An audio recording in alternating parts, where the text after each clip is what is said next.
Now, the 10-minute drill. This is a big one. Brought to you by Burkins Chevrolet. If you're from GA or FLA, you should be driving a Burkins Chevrolet. Come on. Hit it. All right, time for a quick edition of the 10-minute drill. We'll let you be made aware of some of the sports headlines this morning. Told you last segment before we brought in Get Smart John, Telvin Smith had an interesting and not so vague Instagram post, I guess it was Monday night, so somehow it got through the goalie all day yesterday, but we're here to filter it out for you, so we've got news on that and much more with the 10-minute drill. Beef, take it away. Well, obviously, Jeff, what seemed to be a big talker in the local media circuit yesterday was the comments made by Jalen Ramsey. I don't know why they're so surprising, but saying that he was informed by the team he won't get a contract extension. Are you as surprised as some people seem by that statement, or did that seem like a no-brainer to you? Oh, I'm surprised, that anyone thought that was really news. I mean, it became news because Jalen said it. I was down there at the press conference, and he brought it up. Jalen yesterday started with like 2 or 3 prepared things that he figured he was going to be asked about, and with the Unique's contract situation up, Jalen referenced his, and all he said is, they've been told that they're not going to be negotiating a new deal this season, and that makes sense. He's already guaranteed for his fifth-year option next year, where he'll make a sizable paycheck if they don't work out a new deal. And Jalen also, by the way, at the same time reiterated he loves Duval and wants to stay here. So, that's a non-news story to me. If we're going to talk about a contract, renegotiation right now, there's just really one name that jumps out front and center, and that's the guy who is absent the mandatory minicamp. And Unique Ngakoue made good on that threat. He was a no-show yesterday. Really the only one outside of the Alexander, the linebacker, who will be reporting either late last night or today, and Telvin Smith, who, we think is taking a temporary absence, but Beef, based on an Instagram post, about 36 hours ago, maybe not so temporary. Yeah, I mean, like you said, we talked about that just a little bit ago. Telvin Smith, Monday night on his Instagram, posted out a video from his playing days at Florida State, and it was captioned, it said, "This real, raw love, respect, family. This is why I played the game. I'm a leader of men. Will go toe-to-toe with whoever about my family. People don't get real love, can't be matched. I used to say I'm built for this. Y'all seen that 215 at linebacker in the NFL, and that was a good day. Big 50 because I always made a big play. This is why it ain't this no more for me. And if I can't give you this, I'm BSing myself and y'all. Love." So that sounds a little bit more like football's nowhere near the front of his mind. So, and I don't say this like it's something incredibly new, but it certainly throws a big, pail of water on any thought that, Telvin could just always show up for training camp. Doesn't look like that's his mindset at all. Jalen also talked about Telvin yesterday, and he said, he wish people would go easier on him. I don't get any sense that Telvin Smith's getting a hard time from anyone, unless it's happening on social media, which you guys would all be well served to ignore or not even, carry on with. If you're facing that kind of, criticism, if he is. But, the one thing that's a disconnect here is we're being asked to understand, and it's hard to understand what you're not told it is you're supposed to understand.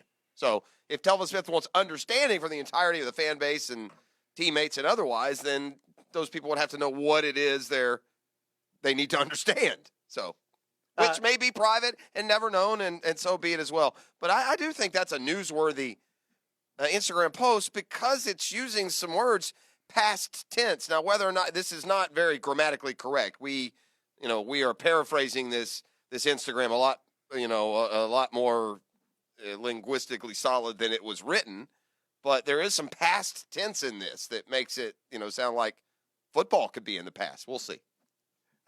Yesterday's news cycle, Jeff, was dominated by Kevin Durant's injury and maybe a little bit about Bob Myers' reaction to it. But Kevin Durant flew to New York yesterday to have an MRI. You asked the question yesterday, how does this impact his pending free agency, or if he even takes that option to become a free agent? Chris Mannix, the NFL reporter, said that, NBA reporter for Sports Illustrated, that there's probably at least 3 teams that would still max Durant, even if he can't play next year at all with the Achilles, in the hopes of showing some good faith and get 3 good years out of him. Are you buying that there's at least 3 teams that would still max Durant even if he's on the shelf for 2019, 2020? Yeah. I'm buying that. I would. If there's any team that wanted Kevin Durant and now they're not going to, then I would question how much they ever really wanted him. It's an Achilles injury. He didn't break his back. He's not going to not walk again. He'll come back from Kobe Bryant came back from Achilles injury at the end of his career and, scored 70 points. That's Kobe, older than Kevin Durant is. Kevin Durant is not near old enough to put out the pasture. And it might be a bonus for one of those teams that otherwise wouldn't have gotten him. But I would be surprised if Kevin Durant, I shouldn't say I would be surprised if he signed somewhere else. But I think we still are in a wait and see mode. This may be, this may end up working for Golden State. Maybe he opts to play that last year in Golden State without signing a long-term deal and has the freedom and the patience to rehab to full recovery. And guess what? He'll be right back, in the mix by next March or April, just in time for the plaplayoffs. So I guess that may cost them Klay Thompson, but right. Well, I wouldn't do Kevin it. Durant. I wouldn't. Yeah. Well, then it would have to be That's the hard part. It'd have to be a long term then. Yeah, because if he opts in at 31, then Klay's probably taking max somewhere else. Yeah, I wouldn't do that. Yeah. I would keep Klay Thompson.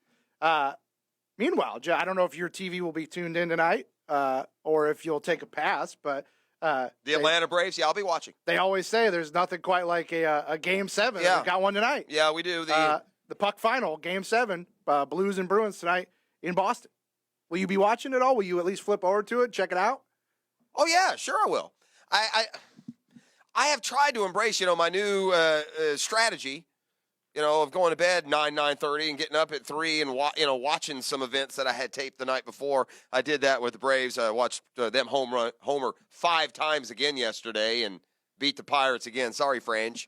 So Atlanta, the Braves, I do that. I've tried doing that with hockey, and you can't really watch hockey on any kind of speed other than game speed. So, I don't want to invest 2 hours in hockey in the morning, but I will watch it. I'll watch the first period tonight and see how it's going. I'm usually up till 9:30 minimum. So yeah, that'll have my attention from 8 to 9. I kudos to the NHL for having some sort of common sense about the viewing audience and starting the game at 8 rather than 9. I'll give you kudos for that. But yeah, I'll watch and why do I have a sneaky feeling this thing's going to end up going about 2 overtimes? I don't know why. I just do. I get a sense we're going to overtime tonight. Be one of those that just goes on for an eternity. St. Louis has never won a title, so never.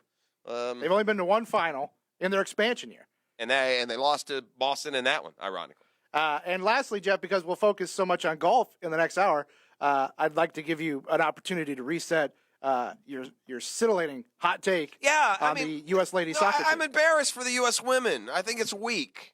I think it's weak to beat Thailand 13-0 and then hide behind all these rationales and excuses. And then our listening audience, many members of Guggen Nation and in the text line are way misguided on this as well. You don't beat a team 13-0, leave them sobbing and blubbering on the field.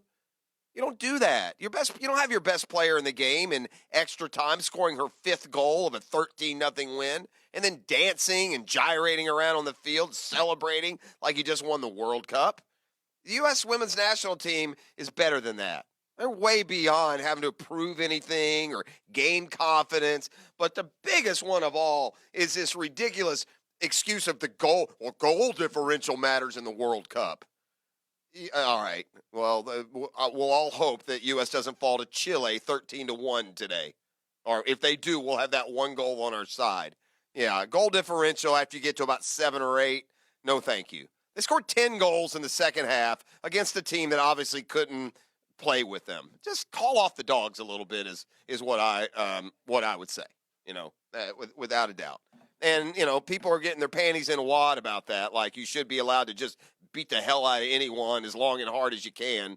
But this isn't professional sports either. It's a World Cup. Well, it is professional sports. Our team are a bunch of pros, and their team are a bunch of girls that'll go back to a real job when the World Cup is over. It was too much. They've accomplished too much. They're too powerful already.